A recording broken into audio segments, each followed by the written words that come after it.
Awesome. Just two more questions with Tony Haynes, the radio play-by-play voice of the North Carolina State Wolfpack. You have obviously talked about all the things football, but I'm also told off the field, he's a tremendous kid, great character kid. Can you tell people about that side of him? Obviously, you're not going to keep a guy in the NFL just because he's a good guy, but this is a guy I think has a chance to make the team, and I'd like the Raider Nation to kind of know what they're getting as a human here. Just tremendous discipline on and off the field and the way he goes about his work. I've already mentioned his preparation.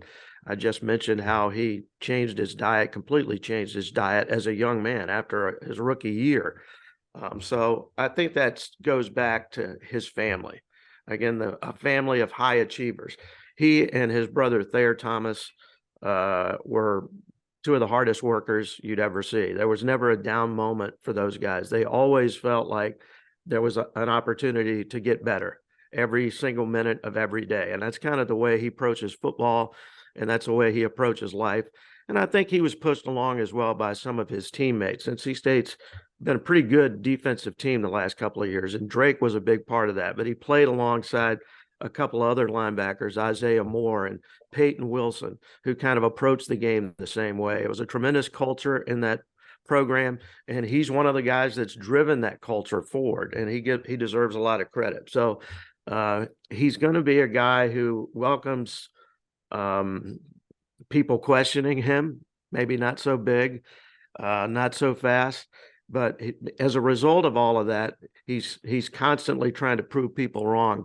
And he plays with a chip on his shoulder, not only playing in games with a chip on his shoulder, he kind of approaches his everyday approach with that same mentality.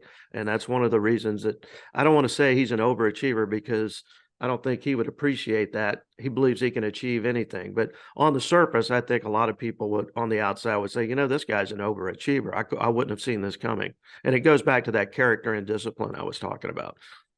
Last one I have for you, Tony, and I appreciate you taking time so early to do this, but it's one that I think's important. Other than his coaches, you've watched every game. And I'm just curious, because you have so much experience, you've done this for so long, you've seen so many players.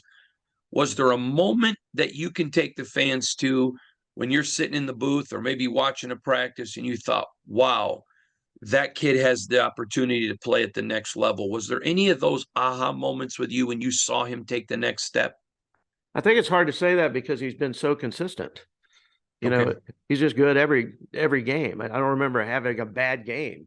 He's always in the right place at the right time. He's actually good in pass coverage.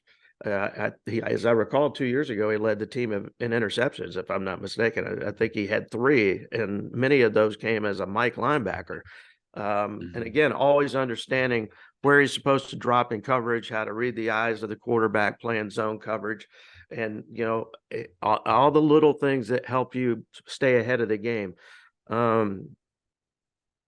Maybe it was the Clemson game a couple of years ago when Clemson had won 6 straight ACC championships. That was a big game for NC State. Pac had not beaten Clemson in a long, long time. And so this was the opportunity. They felt like that maybe they could go out and beat Clemson. And, he had a tremendous game, including a big interception at a key moment.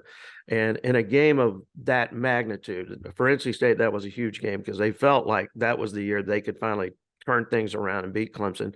And they did.